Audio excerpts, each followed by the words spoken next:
Friends, आज मैं आपसे बात करना चाहूँगा पॉपुलेशन पॉलिसी पे, नेशनल पॉपुलेशन पॉलिसी। आजकल काफ़ी चर्चा में है कि यूपी में एक पॉपुलेशन बिल आने वाला है, उधर असम में आ चुका है, कि जिस का थ्रस्ट ये है कि एक पर्टिकुलर कम्युनिटी पर उसका इशारा है कि उनको की आबादी बहुत बढ़ती जा रही है। मैंने पिछले दिनों एक किताब लिखी थी जिसके में के जो कंटेंट्स आज आपसे मैं शेयर करूँगा। इस किताब का नाम है the population myth, Islam, family planning and politics in India. क्योंकि इस पॉपुलेशन के नाम से जो देश में पॉलिटिक्स होती रही है उसकी क्या इम्प्लिकेशन है वो मैं समझाने की कोशिश करूँगा। 4-5 मिथ्स हैं, यानी भ्रम एक फैलाए जा रहे हैं, वो उसका तस्करा मैं करूँगा। कि एक तो ये कि मुसलमान उनके बहुत बच्चे होते हैं और पॉपुलेशन एक्सप्लोजन जो हो रहा है, आबादी जो इस बेतहाशा बढ़ रही है, उसके लिए मुसलमान ही जिम्मेदार हैं, पहला भ्रम। दूसरा, जिसकी वजह से कि इंडिया का डेमोग्राफिक बैलेंस डिस्टर्ब हो रहा है, यानी हिंदू, मुस्लिम, सिख, क्रिश्चियन, इन कम्युनिटीज़ वगैरह की जो रेशो है वो डिस्टर्ब हो रही है। तीसरा मिथ इसमें है कि ये एक ऑर्गेनाइज कंस्पिरेसी, मुसलमानों की एक ऑर्गेनाइज कंस्पिरेसी है कि जानबूझ के वो इतने बच्चे पैदा करें कि वो मेजॉरिटी में हो जाएं और हिंदुओं से ज़्यादा हो जाएं और उनको पॉलिटिकल पावर हासिल हो जाए। चौथा मिथ ये है कि ये मुसलमान एक पॉलीगेमी का इस्तेमाल करते हैं ज़्यादा बच्चे पैदा करने के लिए, यानी 4-4 बीवियाँ, शादियाँ करते हैं। आपने सुना होगा बहुत बड़े लीडरों से, top leaders of the country, कि हम 5 हमारे 25, हम 4 हमारे 40, यानी हर मुसलमान की 4 बीवियाँ और 20 बच्चे या 40 बच्चे होते हैं। पांचवा है कि इस्लाम फैमिली प्लानिंग के ख़िलाफ़ है। ये इस मिथ के शिकार मुसलमान भी हैं। वो बहुत सारे मुसलमान और उनके स्कॉलर और उलमा ये समझते हैं कि इस्लाम फैमिली प्लानिंग की मुखालफत करता है। इन पांचों की क्या हकीकत है वो मैं आज आपको बताने की कोशिश करूँगा। सबसे पहला मिथ था कि मुसलमानों के बहुत ज़्यादा बच्चे होते हैं और वो ही पॉपुलेशन एक्सप्लोजन के लिए ज़िम्मेदार हैं। तो ये बात सही है कि मुसलमानों का बर्थ रेट हाईएस्ट है और फैमिली प्लानिंग की जो एक्सेप्टेंस है, जो उन्होंने अडॉप्ट किया है, वो सबसे कम है सारी कम्युनिटीज़ में। लेकिन जो गैप बताया जाता है वो बड़ा एग्जैजरेटेड है। एक तो इम्प्रेशन ये क्रिएट किया जाता है कि अगर मुसलमान हिंदू फैमिली के 2 बच्चे हैं तो मुसलमान फैमिली के 10 बच्चे होंगे, 10 नहीं तो 8 होंगे। हर एक के माइंड में ये चीज़ फैला दी गई है। लेकिन मैंने इस किताब में जो गवर्नमेंट ऑफ इंडिया का डेटा, सारा डेटा भारत सरकार का है, उसमें पाया कि जो गैप हिंदू और मुसलमानों के बीच में एक बच्चे से ज़्यादा का कभी भी नहीं था। टू बी प्रिसाइज 1.1 चाइल्ड का गैप था। अगर हिंदुओं के 2 बच्चे हैं तो मुसलमान के 3, अगर हिंदुओं के 3 हैं तो मुसलमान के 4, ये इतना गैप था। नॉट के 2 और 8 और 2 और 10 का गैप। तो और वो गैप भी जो एक चाइल्ड का था वो पिछले 30 साल से, चूँकि मुसलमान बहुत तेज़ी से फैमिली प्लानिंग अडॉप्ट कर रहे हैं, तो वो गैप 1 से घट के आधा, या इनफैक्ट आधे से बिकम 0.48 चाइल्ड का गैप रह गया। और ये गैप भी और तेज़ी से कम होता जा रहा है। एक कॉन्सेप्ट होता है टोटल फर्टिलिटी रेट, TFR। इसका मैं बार बार चूँकि हवाला दूंगा, इसलिए वो समझाना ज़रूरी है। टोटल फर्टिलिटी रेट का मतलब होता है कि एक अपनी लाइफ टाइम में कोई एक औरत, उसके यहाँ कुल कितने बच्चे होंगे ज़िंदगी में उसके, उसको वो टोटल फर्टिलिटी रेट कहते हैं। इस वक्त मुसलमानों का TFR जो है 2.61 है और हिंदुओं का 2.13 है और इंडिया का एवरेज 2.2 है। यानी हिंदुओं का 2.13 के मुकाबले में TFR के मुसलमानों का 2.6 है आज की रफ्तार से। तो यानी एक आधे बच्चे से भी कम, 0.48। ये वाइल ये सही है कि मुसलमानों में फैमिली प्लानिंग सबसे कम है, 45%। लेकिन जिस चीज़ की कोई चर्चा नहीं करता बिल्कुल, कि नंबर 2 पे कौन है, जो सबसे ज़्यादा बच्चे जिनके होते हैं वो हिंदू हैं। जिनमें सबसे कम फैमिली प्लानिंग है इस मुसलमानों के बाद, वो हिंदू हैं।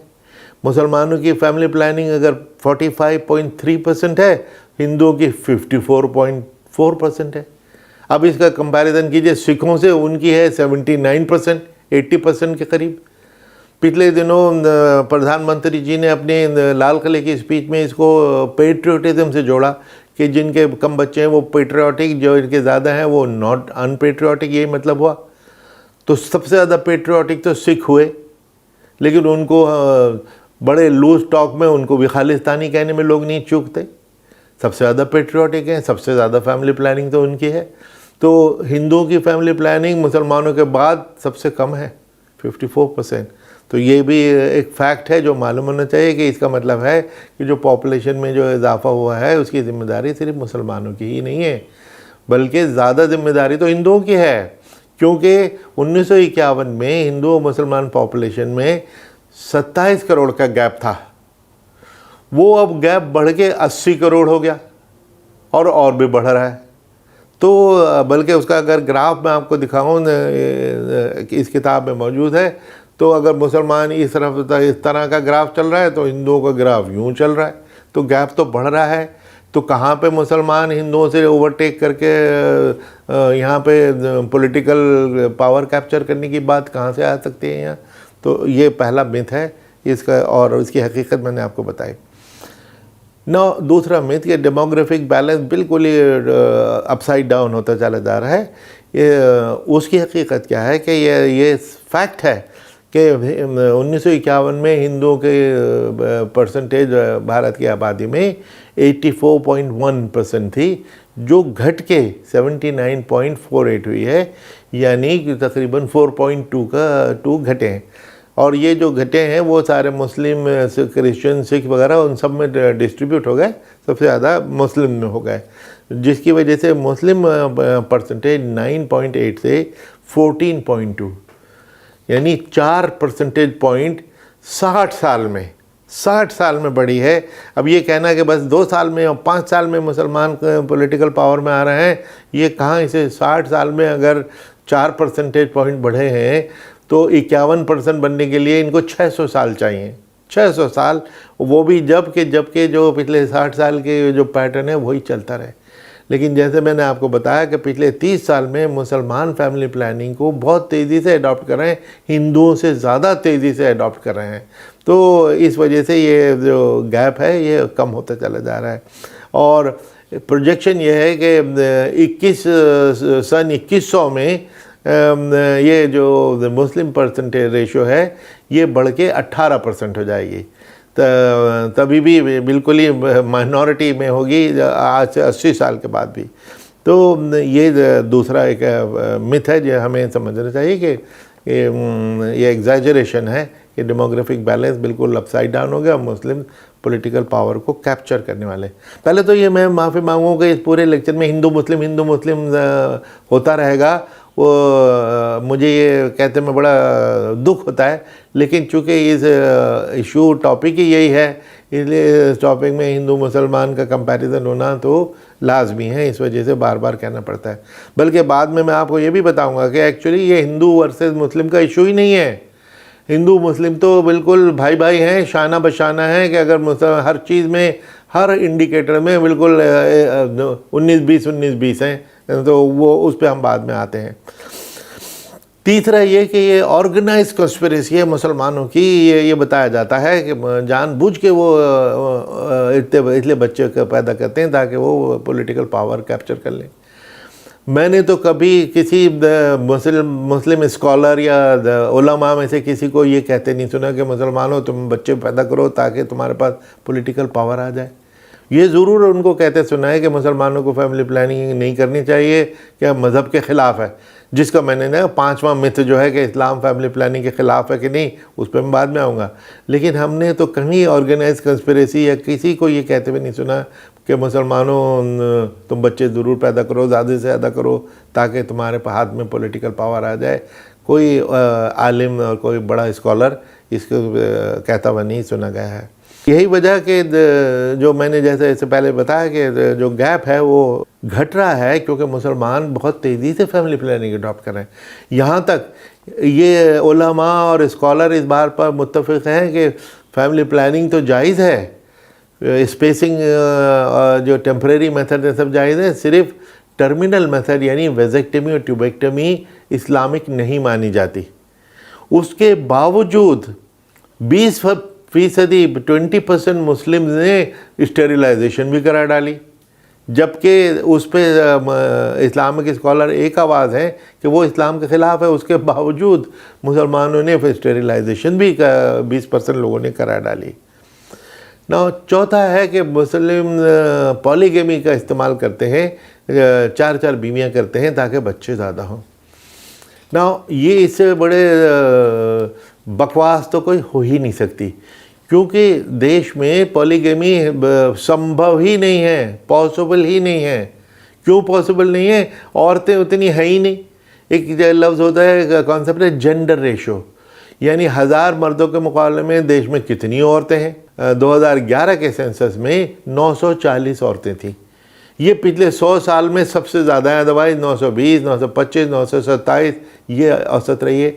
जब 1000 मर्दों के लिए 1000 औरतें ही नहीं हैं, तो 80 मर्द और 60 मर्द तो बेचारे बैचलर रह जाएंगे, उनको एक बीवी भी नहीं मिलेगी। तो मैं दूसरी बीवी और तीसरी बीवी, चौथी बीवी कहाँ से लाऊंगा? तो बल्कि स्टेटिस्टिकली सुनने में लगता है कि ये जोक है, स्टेटिस्टिकली तो पूरे किसी हिंदुस्तानी के जो एवरेज नंबर ऑफ वाइफ्स हैं, एवरेज है 0.9, पूरी एक भी नहीं है बल्कि 0.9 है, क्योंकि है ही नहीं औरतें। तो ये पॉलीगेमी यहाँ से संभव कैसे हो सकती है? कोई कह सकता है कि जी फिर भी अगर कोई दूसरा कर ले तो भाई वो पॉपुलेशन के लिए अच्छी चीज़ है। क्या ये भी देखा गया है कि पॉलीगेमी हर कम्युनिटी में, एक स्टडी हुई थी कि थोड़ी बहुत पॉलीगेमी हर कम्युनिटी में है, और वो भारत सरकार की ही स्टडी थी 1975 की। Status of women in India committee बनी थी, उसने पाया कि सभी तो कम्युनिटीज़ में ये पॉलीगेमी है। ट्राइबल्स में 15%, फिर उसके बाद बुद्धिस्ट, जैन 8%, 9%, और सबसे कम पॉलीगेमी मुसलमानों में पाई गई थी 5.7, हिंदुओं में थी 5.8। तो बहुत कम डिफरेंस है, लेकिन द फैक्ट कि मुसलमानों में सबसे कम है, ये फैक्ट है, भारत सरकार की स्टडी का फैक्ट है। फिर मैंने देखा, हो सकता है कि ये फ्री की स्टडी है, एक में आ गया, मैंने 1931, 41 और 51 के सेंसस की रिपोर्ट देखी। उन तीनों रिपोर्ट में एग्जैक्टली यही ट्रेंड पाई गई कि इसी प्रोपोर्शन में, और मुसलमानों में सबसे कम। अब यहाँ ये सवाल होता है कि अगर मुसलमान पॉलीगेमी करते नहीं हैं तो इसके लिए लड़ने मरने को क्यों तैयार हो जाते हैं? पॉलीगेमी पे बैन हो जाए, बड़ी अच्छी चीज़ है। जब हम करते ही नहीं तो हम किस हक़ के लिए लड़ते हैं, जब जिसका हम इस्तेमाल ही नहीं करते? तो ये मुसलमानों को भी समझना चाहिए कि भाई पॉलीगेमी के लिए लड़ाई क्यों, क्योंकि ये, और बल्कि ये भी बता दूं कि मुसलमानों को भी एक ये भरम है, वो भी ठीक होना चाहिए कि कुरान शरीफ में सिर्फ एक आयत है जो पॉलीगेमी की बात करती है, जिसमें यह है कि तुम 2 या 3 या 4 से शादी कर लो। इसका मतलब ये नहीं कि हम सब 2 या 3 या 4 से शादी करने लगे। आयत किस कॉन्टेक्स्ट में, पूरी आयत सुनिए, आगे क्या है और पीछे क्या है। आगे तो यह है कि अगर तुम उनके साथ पूरी बराबरी कर सकते हो, जो आसान काम नहीं है, तो इसलिए चूँकि बराबरी नहीं कर पाओगे, इसलिए तुम एक से करो। पहले इस आयत से पहले जो है वो और भी इम्पोर्टेंट है, जिसकी तो मैंने किसी उलमा के मुंह से भी बात नहीं सुनी। वो ऑर्फन्स और विडोज़ की बात हो रही है, बेवाओं की और यतीमों की बात हो रही है। एक आयत में अल्लाह ये फरमा रहा है कि देखो, तुमको यतीमों के साथ, बेवाओं के साथ अच्छा सलूक करना चाहिए, उनकी प्रॉपर्टी जायदाद हड़प नहीं लेनी चाहिए, उनकी अच्छी चीज़ लेके अपनी कोई बुरी चीज़ से रिप्लेस नहीं करना चाहिए, बल्कि सबसे अच्छा तो होगा कि तुम उन यतीमों, जिसमें बेवाएँ शामिल हैं, कि तुम उन यतीमों में से 2 या 3 या 4 से शादी कर लो। यानी इसका, और आगे इक्वालिटी की बात, इक्वालिटी की बात का मतलब है कि आप किसी बेवा से भी शादी करके ले आए और उसको तो किचन में बर्तन मांजने के लिए लगा दिया, और जो पहले आपकी बीवी हैं वो महारानी बनी रहे। ये इसी के ख़िलाफ़ खुदा ने वार्न किया है कि इक्वालिटी पूरी कर सकते हो तो करना, वरना शादी दूसरी करने का कोई मतलब नहीं। तो इसलिए मुसलमानों को भी अगर ये भरम है कि जी पॉलीगेमी, 4 शादियाँ करना इस्लाम के इंजंक्शन है, इस्लाम का हुक्म है, ये बिल्कुल गलत है। ये एक सिर्फ परमिशन थी, वो भी कंडीशनल परमिशन, और कंडीशन भी एक नहीं 2। यतीमों में से, बेवाओं में से करो और उनके साथ पूरी बराबरी करो। ये इस चीज़ को समझना चाहिए। यहाँ पे मुसलमान भी इग्नोरेंस दिखाते हैं। 5वां मिथ इसी से निकलता है, क्या इस्लाम फैमिली प्लानिंग के ख़िलाफ़ है? मैंने इसमें कुरान शरीफ और अहादीस का मुताला किया और उसके के बारे में तफसील से लिखा है, कुरान शरीफ में कहीं भी फैमिली प्लानिंग की प्रोहिबिशन नहीं है, एक जगह भी। कुछ आयतें हैं जिसकी इंटरप्रिटेशन जो लोगों ने की हैं, उलमा ने की हैं, इंटरप्रिटेशन है, कुछ फैमिली प्लानिंग के फेवर में जाती हैं, कुछ फैमिली प्लानिंग के मुखालिफ जाती हैं। उनके सब का अगर बैलेंस देखें, मेरे राय में तो एक कुरान शरीफ की एक आयत है जो बिल्कुल एक, जिसको कहते हैं ना क्लिंच करने वाली आयत है। उसमें क्या है कि नौजवानों को एड्रेस करके अल्लाह फरमा रहा है कि नौजवानों, जब तुम्हारे पास मीन्स हो जाएं, तब तुम्हारे पास ये साधन हो जाएं कि तो तुम शादी ज़रूर करना, क्योंकि शादी जब करने से तुम्हें इधर उधर और दूसरी पराई औरतों की तरफ देखने से बच जाओगे और तुम्हारा किरदार अच्छा होगा। जब तुम्हारे पास मीन्स हो जाएं, साधन हो जाएं, यानी जब तक साधन नहीं है तो जब तक आप शादी ना करो। तो ये तो भारत सरकार की पॉलिसी भी है कि भाई शादी जब भी करनी चाहिए जब नौजवान इस लायक हो जाए कि एक फैमिली को सपोर्ट कर सके, बीवी बच्चों को सपोर्ट कर सके। और वरना बिल्कुल ही भिखमंगा है तो वो कैसे अपनी फैमिली को सपोर्ट करेगा। तो कुरान शरीफ की ये एक आयत है। जो चीज़ कुरान शरीफ में होती थी और वो किसी को समझने में प्रॉब्लम होती थी, वो नबी सल्लल्लाहु अलैहि वसल्लम के पास जाके उनसे पूछा करते थे। तो एक सा गरीब आदमी था, वो चला गया हुजूर के पास कि हुजूर ये आयत है, मैं गरीब हूँ, मेरे पास साधन नहीं है, लेकिन मेरी सेक्सुअल ज़रूरतें तो मेरी भी हैं, मैं क्या करूँ। तो हुजूर ने उस आयत को रिपीट करते हुए कहा कि तुम्हें जब इस लायक हो जाओ, जब तक तुमको वेट करना चाहिए, लायक हो जाओ तो शादी करना, और जब तक तुम इस लायक ना हो जाओ, तुम्हारे पास मीन साधन ना हो जाए, जब तक तुम रोज़ा रखा करो, व्रत रखा करो, क्योंकि उससे सेक्सुअल डिज़ायर सप्रेस होती हैं। यानी हुजूर ने उसको मैरिज को डिले करने का तरीक़ा भी समझा दिया। एक और हदीस है कि एक शख्स हुजूर के पास गया, उसके कई बच्चे थे, उसने कहा कि हुजूर मेरे बहुत बच्चे हैं और मैं तंग आ गया हूँ, मुझे और बच्चे नहीं चाहिए, और मैं अल अज़ल एक विड्रॉल मेथड, वही तरीक़ा उस ज़माने में जाना जाता था। उस ज़माने में कॉन्डोम तो होता नहीं था, तो विड्रॉल मेथड मैं प्रैक्टिस करना चाहता हूँ। लेकिन एक यहूदी मुझसे कह रहा था कि नहीं नहीं, वो तो एक कत्ल है, माइनर इन्फेंटिसाइड है, छोटे बच्चे को मारने के बराबर है। तो हुजूर ने कहा कि नहीं, उसने बिल्कुल गलत कहा, उसने बिल्कुल गलत कहा। यानी अगर तुम फैमिली प्लानिंग प्रैक्टिस करना चाहते हो और अज़ल करना चाहते हो तो बिल्कुल जायज़ है। फैमिली प्लानिंग का तरीक़ा तक हदीस में वैलिड है, तो इससे ज़्यादा प्रो फैमिली प्लानिंग मज़हब क्या हो सकता है। काहिरा की अल अज़हर यूनिवर्सिटी, जो इस्लाम की सबसे आला यूनिवर्सिटी मानी जाती है, उसके एक प्रोफेसर अब्दुल रहीम उमरान साहब ने तो ये एक अच्छी कमेंट की थी कि ये तो हैरानी की बात है कि 1400 साल पहले जहाँ दुनिया में कहीं पॉपुलेशन का कोई दबाव नहीं था, कहीं भी दुनिया में, उस वक्त फैमिली प्लानिंग की बात की गई कि भाई शादी को डिले करो। इस्लाम तो पायनियर हुआ फैमिली प्लानिंग का, न कि मुखालिफ हुआ। तो ये मुसलमानों को भी समझना चाहिए कि जब इस्लाम फैमिली प्लानिंग के ख़िलाफ़, क्या इस्लाम तो ऑथर है फैमिली प्लानिंग के कॉन्सेप्ट का, तो मुसलमानों को बढ़ चढ़ के फैमिली प्लानिंग में हिस्सा लेना चाहिए। तो ये तो हो गया 5 मिथ्स के बारे में। अब मैं आपको कुछ फैक्ट ज़रा बताना चाहूँगा कि ये बताते हुए कि ये हिंदू मुस्लिम इशू है ही नहीं, क्योंकि ये तो रीजनल इशूज़ हैं। क्योंकि फैमिली प्लानिंग बिहेवियर किस चीज़ से होता है, कि क्या फैक्टर्स हैं जो इन्फ्लुएंस करते हैं फैमिली प्लानिंग बिहेवियर को। नॉट मज़हब सो मच, बल्कि 3 मेन फैक्टर्स। सबसे पहले तो शिक्षा, एजुकेशन या लिटरेसी, वो भी लड़कियों की। दूसरा है आमदनी, और तीसरा है सर्विस डिलीवरी, जैसे डॉक्टर नर्सेज का अवेलेबल होना और मेडिकल फैसिलिटीज़ का की उपलब्धि। ना जैसे जैसे शिक्षा बढ़ती है वैसे वैसे बच्चे घटते हैं, चाहे वो कोई हिंदू मुस्लिम सिख ईसाई को हो, सब कम्युनिटीज़ का एक बिल्कुल एक सेट पैटर्न है कि शिक्षा के साथ साथ बच्चे घटते हैं। दूसरा, जैसे जैसे आमदनी बढ़ती है वैसे वैसे बच्चे घटते हैं। All communities. तीसरा है कि जब सर्विस डिलीवरी, जब डॉक्टर और नर्स और वहाँ पहुँचेगा और फैमिली प्लानिंग की सर्विसेज पहुँचेगी, जब भी तो आप स्टेरिलाइजेशन कराएंगे, तो उन सर्विसेज का पहुँचना।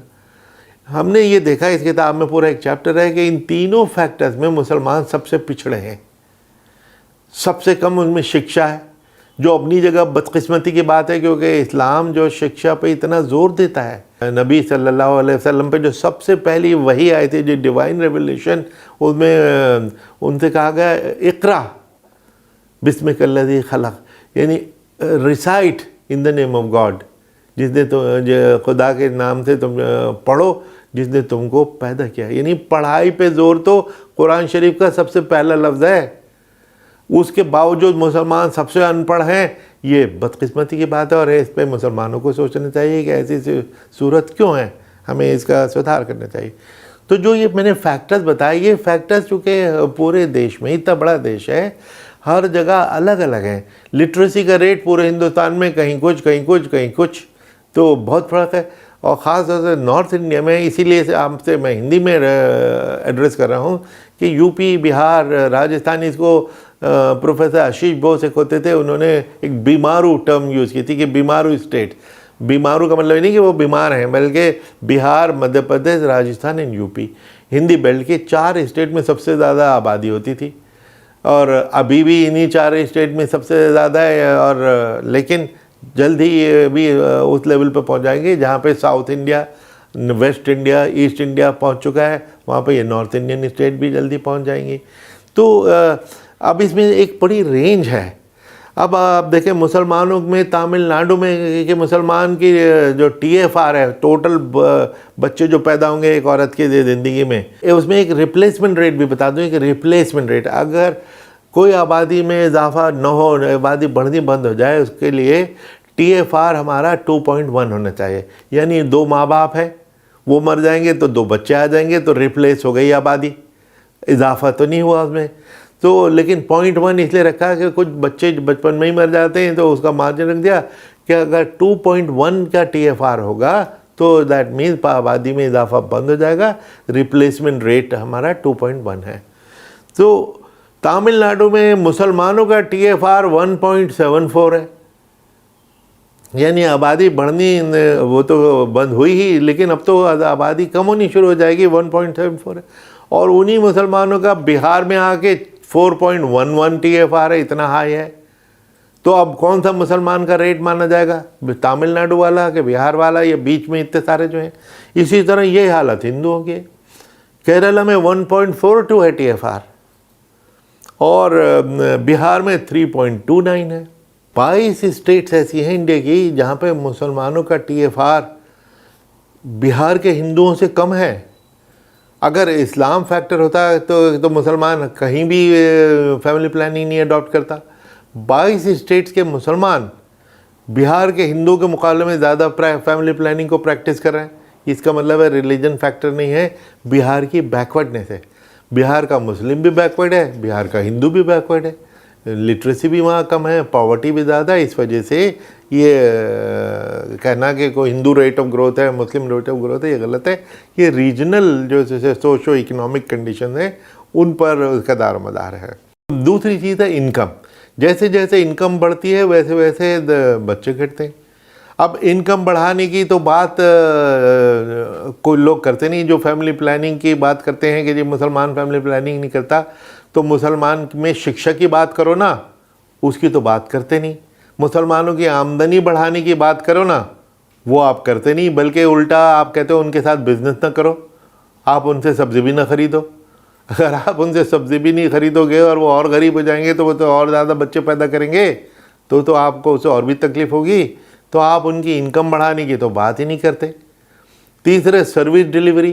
सर्विस डिलीवरी भी मुस्लिम एरिया में जैसा स्टडी में दिखा है, सब भारत सरकार के फिगर्स हैं by the way, national family health survey और सेंसस की फिगर सब उसमें ये देखा गया कि मुस्लिम एरियाज़ में डॉक्टर और नर्सेज और ये अस्पताल की फैसिलिटीज़ ज़्यादा जाती नहीं, बल्कि उसको बड़े हेटफुली कंटेम्पचुअसली कहते हैं कि मिनी पाकिस्तान है, ये मिनी पाकिस्तान है। वहाँ मिनी पाकिस्तान के नाम से उनको तक सर्विस नहीं पहुँचा दे।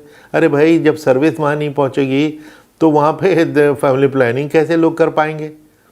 इसीलिए जो एक होता है फेल्ट अनमेट नीड को, यानी मैं फैमिली प्लानिंग करना चाहता हूँ लेकिन मुझे फैसिलिटी नहीं मिल रही, मुझे कंट्रासेप्टिव नहीं मिल रहा है, तो इसका को अनमेट नीड कहते हैं। तो सबसे ज़्यादा अनमेट नीड मुसलमानों की है, यानी 16%। 16% हिंदुस्तान में, जो इसका मतलब करोड़ों हो गए, जो फैमिली प्लानिंग करना चाह रहे हैं, बहुत इच्छुक हैं, लेकिन उन तक सर्विस पहुंच नहीं रही है। वो अनमेट नीड आज पूरी कर दीजिए, उनके फिगर कहाँ से कहाँ पहुंच जाएंगे। तो इसलिए हवा में बातें करना या हॉस्टाइल या प्रोपेगेंडा करना या झूठ सच बोलना, उसके बजाय प्रैक्टिकल और समझदारी से इसको टैकल करो, तभी प्रॉब्लम का समाधान होगा। फिर मेरा इसमें एक चैप्टर ये भी है कि मुस्लिम कंट्रीज़ में मैंने 8-10 मुस्लिम कंट्रीज़ में फैमिली प्लानिंग कैसी अच्छी हुई। ईरान जो बड़ा कंजर्वेटिव है, सबसे अच्छी फैमिली प्लानिंग है, हिंदुस्तान से दुगना अच्छी है। इसी तरह इंडोनेशिया, बांग्लादेश अब बहुत तरक्की कर गया, पाकिस्तान से निकल के आया था, उस वक्त बर्थ रेट इनका बहुत ऊंचा था। आज बांग्लादेश का जो बर्थ रेट है हमसे अच्छा हो गया, TFR उनका डाउन हो गया। टर्की, इजिप्ट, इन सब मुस्लिम कंट्रीज़ में अब वहाँ तो किसी किस्म का कोई पॉलिटिकल दबाव नहीं था इन पे, या पॉलिटिकल कंट्रोवर्सी नहीं थी जैसे इंडिया में है। वहाँ के उलमा तो पूरी फैमिली प्लानिंग को सपोर्ट करते हैं। तो ये समझना कि इस्लाम फैमिली प्लानिंग के ख़िलाफ़ है, इसका सबसे ये बिल्कुल गलत है, क्योंकि मुस्लिम कंट्रीज़ में फैमिली प्लानिंग इतनी as a state policy adopt हुई है और इतना अच्छा परफॉर्मेंस है, इसका से फर्दर ये साबित हो कि इस्लाम फैमिली प्लानिंग के ख़िलाफ़ नहीं है। फिर मैंने एक चैप्टर इसमें यह भी लिखा मैंने कि दुनिया के बाकी के जो मज़हब हैं, सिर्फ इस्लाम की बात फैमिली प्लानिंग में होती है और मज़हबों में क्या है, तो उसमें भी पाया जाता है। क्रिश्चियनिटी के बहुत सारे सेक्ट हैं, वो तो कॉन्डोम का इस्तेमाल भी अलाउ नहीं करते। इस सारे माहौल में ये जो एक प्रोपेगेंडा होता है कि राइट विंग वाले हिंदुओं से अपील करते हैं कि तुमको ज़्यादा से ज़्यादा बच्चे पैदा करो ताकि मुसलमान आगे ना बढ़ जाएं, ज़्यादा बच्चे पैदा करो। अब आप देखें, अगर हिंदू बहुत सारे बच्चे पैदा करने लगे और फिर मुसलमान भी कंपटीशन में बहुत सारे करने लगे, तो हिंदुस्तान की क्या हालत होगी। नेशनल पॉपुलेशन पॉलिसी जो 2000 में इंट्रोड्यूस हुई थी, उसमें ये था कि 2010-12 तक 2.1 का हम वो रेट इस्टेब्लिश कर लेंगे, TFR। वो अब हम 2.2 पे पहुँचे और 1-2 साल में वहाँ हम पहुँच जाएंगे। इसलिए हमें हर कम्युनिटी को, बजाय इसके कि कंपटीशन करें कि ज़्यादा बच्चे पैदा करें, कंपटीशन ये होना चाहिए कि फैमिली प्लानिंग कौन ज़्यादा अच्छा अडॉप्ट करता है, कौन प्रोएक्टिवली अडॉप्ट करता है, हमें ये सोचना चाहिए। हम पॉपुलेशन पॉलिसी हमारी बहुत अच्छी है, नेशनल पॉपुलेशन पॉलिसी 2000 बहुत ही अच्छी है और उसने इतनी कामयाबी हासिल की कि हम तकरीबन रिप्लेसमेंट रेट में पहुँच चुके हैं। पहले ये कहा जाता था कि 2020 में हम चाइना से आगे निकल जाएंगे, फिर हुआ कि नहीं 2022 में, 24 में, 26 में, अब 2030 में निकल जाएंगे, क्योंकि इंडिया ने फैमिली प्लानिंग अडॉप्ट करके जो चाइना से आगे निकलने की डेट थी वो बढ़ाते चले जाना है। क्योंकि इंडिया में मैं समझता हूँ फैमिली प्लानिंग तो सक्सेस स्टोरी है इंडिया की। भारत सबसे पहला देश है जहाँ पे family planning, national family planning programme शुरू हुआ था 1952 में, पूरे दुनिया में सबसे पहला देश था। यही वजह है कि पॉपुलेशन स्टेबलाइजेशन के अब हम करीब पहुंच चुके हैं। इसके लिए जो सरकारों ने एक के बाद एक एफर्ट्स की, वो सब कामयाब हो रही हैं। अगर हमारे फैमिली प्लानिंग प्रोग्राम में कोई कमी रह गई तो वो क्या है, मैंने ये देखा कि शुरू से जो हमारे 5 ईयर प्लान डॉक्यूमेंट हैं या फैमिली प्लानिंग के ऊपर कोई स्टडी थी, डॉक्यूमेंट थी, उन सब ने ये तो ज़रूर कहा कि भाई कुछ रिलीजियस कम्युनिटीज़ हैं, यानी मुसलमान, जिनके यहाँ फैमिली प्लानिंग सबसे कम है, लेकिन उन्होंने कोई सोल्यूशन ऑफ़र नहीं किए, तो वो करने चाहिए थे। अब अगर कुछ मुसलमानों को ये वहम है कि इस्लाम फैमिली प्लानिंग के ख़िलाफ़ है, जैसा कि मैंने कहा वो गलत है, तो वो वहम को निकालना हमारा फ़र्ज़ था।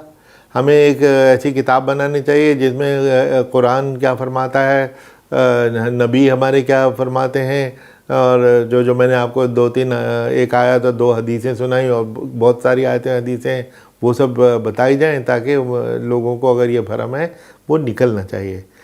फिर एक ये भी देखा गया कि नेताओं ने 1975-77 में इमरजेंसी में जो फैमिली प्लानिंग की ज़बरदस्ती थोपी गई थी, जिसका ऐसा बैकलैश हुआ, उसका बदला जनता ने ऐसा लिया कि वो सरकारी गिर गई थी, और उसके बाद से किसी नेता की फैमिली प्लानिंग की बात करने की हिम्मत नहीं हुई। हमने, मेरी एक भारत सरकार की ही एक कमेटी थी जो 5-6 साल पहले, जिसका मैं चेयरमैन था, उसने ये स्टडी किया कि भाई पार्लियामेंट क्वेश्चन या विधानसभा के क्वेश्चन कितने फैमिली प्लानिंग पे पूछे जाते हैं। हमने 4 लोकसभाओं को स्टडी किया, 13, 14, 15, 16वीं लोकसभा, और उसमें पाया कि सिर्फ 0.15% question, parliament question, family planning पे थे। यानी मेंबर्स ऑफ पार्लियामेंट, एमपी साहबान इस इशू पे बात करने को तैयार नहीं है, सवाल नहीं करते। तो पॉलिटिकल रेडार से इसका हटना वो ठीक नहीं थी। हालांकि आजकल जो पॉलिटिकल रेडार पे ला रहे हैं असम या यूपी, वो तो अपनी जगह क्वेश्चनेबल है कि भाई जब हम टारगेट के करीब पहुंच ही गए नेशनल पॉलिसी के आधार पर, तो आजकल इसकी बात करने का क्या मतलब है? अरे जो कम एफर्ट कम रह गई वो पूरी करो उनको। शिक्षा आपके यहाँ सबसे कम है बिहार में, उसको बढ़ाइए, चाहे वो हिंदू हो या मुसलमान, उन सबकी शिक्षा को इम्प्रूव कीजिए। सबकी इकोनॉमिक हालत कमज़ोर है, दोनों की मजबूत कीजिए। इसलिए चूँकि मैंने जैसे बताया कि ये हिंदू मुस्लिम तो एक ही शोल्डर टू शोल्डर हैं। यूपी, बिहार, राजस्थान वगैरह में मुसलमान भी बैकवर्ड हैं, हिंदू भी बैकवर्ड हैं, इसलिए दोनों ही सबसे पिछड़े हुए हैं। दोनों ही का उत्थान, उनका प्रोग्रेस करने के लिए कोशिशें करनी चाहिए। और ये इसको इस फियर में कि हिंदुओं को डराया जाए कि देखो बस मुसलमान आने वाले हैं, ये एक बिल्कुल बेबुनियाद और झूठी बात है। इस झूठ को एक्सपोज करना चाहिए। मुझे खुशी है कि मेरी इस किताब का पे लोगों ने बहुत अच्छा रिएक्शन दिया कि साहब हमको तो ये फैक्ट मालूम नहीं थे, और ये सारे फैक्ट जैसे मैंने कहा ये सब भारत सरकार के डेटा, सेंसस का data, national family health survey, 4 सर्वे हो चुके हैं, अब 5वें का रिजल्ट अभी आने वाला है, तो ये सब उसी पर आधारित है। तो इन शब्दों के साथ मैं यही बताना चाहूँगा कि देखिए देश को मिलजुल के फैमिली प्लानिंग को कामयाब बनाना है, और जो आपस में ये जो प्रोपेगेंडा और झूठ सच फैलाए जाते हैं वो उसको फ़ौरन रोकना पड़ेगा, और एक देश की जो एकता है उसको किसी किस्म का ख़तरा नहीं होने देना चाहिए। और ये सब हिंदू, मुसलमान, सिख, ईसाई सभी का फ़र्ज़ बनता है।